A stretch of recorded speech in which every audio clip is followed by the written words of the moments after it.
दोस्तों, आज हम बात करेंगे सूर्यकांत त्रिपाठी निराला जी के बारे में। सूर्यकांत त्रिपाठी आपका मूल नाम है और निराला उपनाम। निराला उपनाम उनका इतना ख्यात रहा क्योंकि उन्होंने जो रचनाएं लिखी हैं और जो उनका व्यक्तित्व रहा, जो उनकी विचारधारा रही, एक निरालेपन से युक्त है।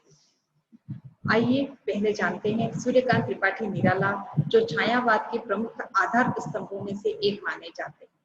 पंत प्रसाद निराला और महादेवी वर्मा चार छायावाद के प्रमुख स्तंभ हैं और साथ ही साथ प्रगतिवाद के प्रमुख आधार कवियों में सूर्यकांत त्रिपाठी निराला का नाम सम्मिलित किया जाता है।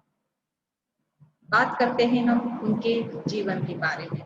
सूर्यकांत त्रिपाठी निराला का जन्म बंगाल की महिषादल रियासत जिला मेदिनीपुर में माघ शुक्ल एकादशी संवत 1955 ईस्वी को हुआ।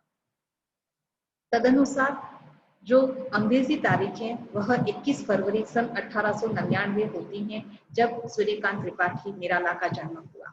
लेकिन 1930 ईस्वी में जब बसंत पंचमी थी और निराला का जन्मदिन मनाया गया, तब से प्रत्येक बसंत पंचमी पर उनका जन्मदिन मनाने की परंपरा प्रारंभ हो गई। निराला की शिक्षा हाई स्कूल तक हुई, लेकिन बाद में उन्होंने हिंदी, संस्कृत और बांग्ला भाषाओं का स्वतंत्र अध्ययन किया। पहले महायुद्ध के बाद में महामारी फैली थी और उसमें उनकी पत्नी मनोहरा देवी, चाचा, भाई और भाभी का देहांत हो गया।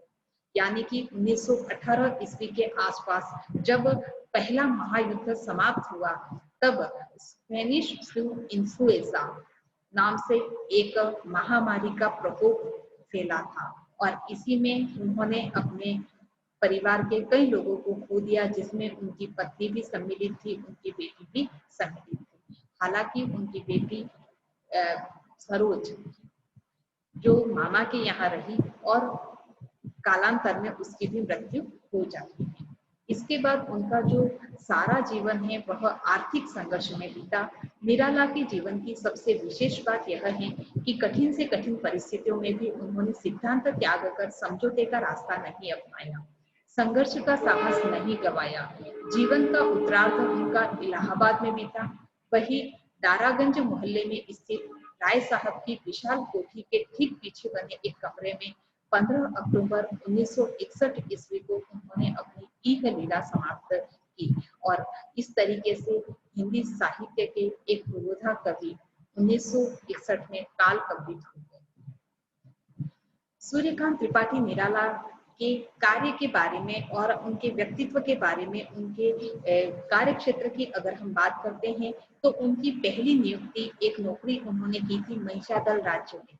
लेकिन उसके बाद लगभग 1922 से वे संपादन, स्वतंत्र लेखन और अनुवाद कार्य की ओर प्रवृत्त हो गए। 1922 से 1923 के दौरान कोलकाता से प्रकाशित समन्वय पत्रिका का उन्होंने संपादन किया। इसके बाद 1923 के अगस्त से मतवाला पत्रिका के संपादक मंडल में आप नियुक्त हुए और तभी से ये निराला के नाम से जाने पहचाने लगे।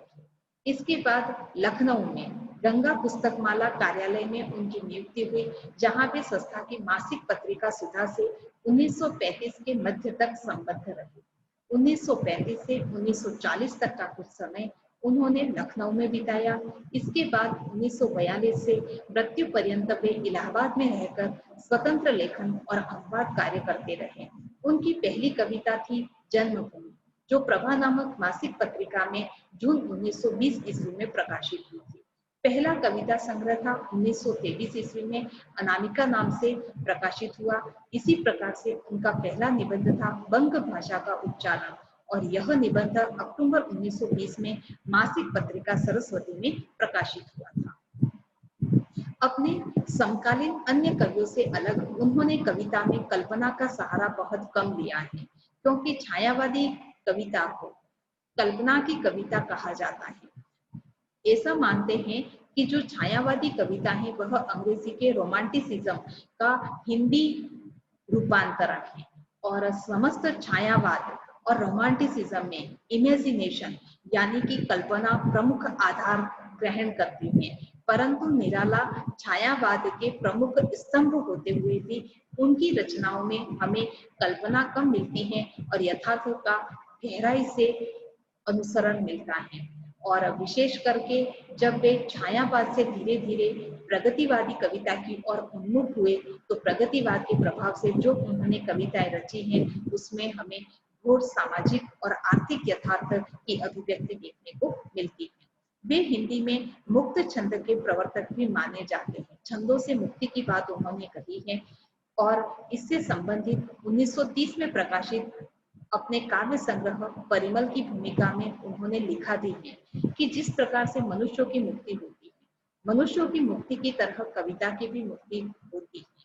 मनुष्यों की मुक्ति कर्म के बंधन से छुटकारा पाना है, जिसे कि हम मोक्ष कहते हैं।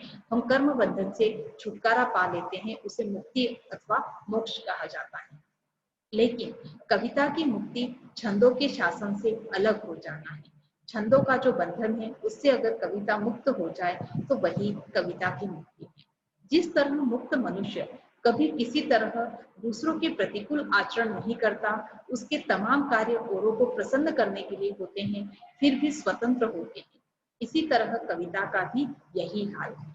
यानी कि जिस प्रकार से एक मोक्षकामी मनुष्य कभी किसी का विरोध नहीं करता, कभी किसी के विपरीत आचरण नहीं करता, उसके कार्य दूसरे लोगों को प्रसन्न करने के लिए होते हैं और फिर भी सब लोगों से स्वतंत्र होते हैं, इसी तरह कविता भी होती है। कविता जब दूसरों को प्रसन्न करने के लिए लिखी जाएगी तभी कविता होगी, तभी कविता का महत्व होगा। निराला ने 1920 ईस्वी के आसपास से लेखन कार्य आरंभ किया था। उनकी पहली रचना जन्मभूमि पर लिखा गया एक गीत था। उन्होंने अपनी जन्मभूमि पर एक गीत लिखा था और वही उनकी पहली प्रकाशित रचना है। लंबे समय तक निराला की प्रथम रचना के रूप में प्रसिद्ध जूही की कली शीर्षक कविता, जिसका रचनाकार निराला ने स्वयं 1916 ईस्वी बताया है, वस्तुतः 1921 ईस्वी के आसपास लिखी गई थी तथा 1922 ईस्वी में पहली बार प्रकाशित हुई थी। कविता के अतिरिक्त कथा साहित्य तथा गद्य की अन्य विधाओं में भी निराला ने प्रभुत मात्रा में लिखा है। उन्होंने कथा साहित्य भी और गद्य में भी रचनाएं लिखी हैं, जिसमें कुछ उनके उपन्यास हैं और कुछ निबंध भी उनके हमें प्राप्त होते हैं और बड़े ही शिष्ट उपन्यास और निबंध की रचना उनके द्वारा की गई। परंतु जैसा वे कविता में छायावाद और प्रगतिवाद दो प्रमुख आधुनिक काल के सोपानों के प्रमुख कवियों में गिने जाते हैं और उन्हें हम स्मृत करते रहते हैं। उनकी प्रकाशित रचनाओं की अगर हम बात करते हैं तो उनके प्रमुख काव्य संग्रह हैं अनामिका, परिमल, गीतिका और अनामिका द्वितीय नाम से एक और उनका काव्य संकलन प्रकाशित हुआ था। तुलसीदास, कुकुरमुत्ता, अणिमा, बेला, नए पत्ते, अर्चना, आराधना, गीतकुंज और सांध्यकांति उनके कविता संकलन है। अनामिका का जो द्वितीय खंड है उसमें सरोस्मृति और राम की शक्ति पूजा जैसी लंबी और प्रसिद्ध कविताएं संकलित हैं। अपरा नाम से उन्होंने अपनी पूर्व की कविताओं का एक संचय भी प्रकाशित कराया। इसके पश्चात हम बात करते हैं उनके गद्य साहित्य की और विशेष करके कथा साहित्य। उन्होंने उपन्यास लिखे हैं अप्सरा, अलका, प्रभावती, निरुपमा, कुल्लीपात, बिल्लेसुर बकरीहा, चोटी की पकड़, काले कारनामे, चमेली और इंदुलेखा। इसमें से काले कारनामे, चमेली और इंदुलेखा अपूर्ण है, वे उन्हें पूर्ण नहीं कर पाए और उपन्यास में वे बड़े यथार्थवादी रचनाकार के रूप में हमारे सामने आते हैं। कहानी संग्रह की बात करें तो लीली, सखी, मुकुल की बीवी, चतुरी जमात, देवी जैसे उन्होंने कहानी संग्रहों का संचयन प्रस्तुत किया है और इसमें चतुरी जमात और मुकुल की बीवी जैसी कहानियां बहुत अधिक उनकी प्रसिद्ध भी रही है, जिसमें समाज के सामान्य और निम्न वर्ग का चित्रण किया गया। इसी प्रकार से हम बात करते हैं उनके निबंध और आलोचना संग्रह की, जिसमें रविंद्र कविता कानन, जिसमें रविंद्रनाथ टैगोर की कविताओं की समीक्षा हमें प्राप्त होती है। प्रबंध पद्म, प्रबंध प्रतिमा, चाबुक, चयन और संग्रह नाम से उनके निबंध और समीक्षा की पुस्तकें भी प्रकाशित हुई हैं। कुछ पुराण कथाओं को आधार बना करके भी उन्होंने लिखा, जिसमें महाभारत, रामायण की अंतर कथाएं, बालों प्रयोगी साहित्य, भक्त ध्रुव, भक्त प्रहलाद, भीष्म, महाराणा प्रताप, सिख भरी कहानियां, इस तरीके के कुछ बच्चों के लिए उपयोगी कुछ कहानियां भी उन्होंने जो ऐतिहासिक और पुराण आधारित हैं वह लिखी हैं। उन्होंने कुछ हिंदी अनुवाद भी किए, जिसमें रामचरितमानस का जो विनय भाग है उसका खड़ी बोली हिंदी में उन्होंने पद्यानुवाद किया है। इसी प्रकार से बांग्ला का प्रसिद्ध उपन्यास, प्रसिद्ध रचना आनंद मठ का उन्होंने हिंदी में गद्य अनुवाद किया। विष वृक्ष का अनुवाद किया। कृष्णकांत का वसीयतनामा शीर्षक से उन्होंने रचना लिखी।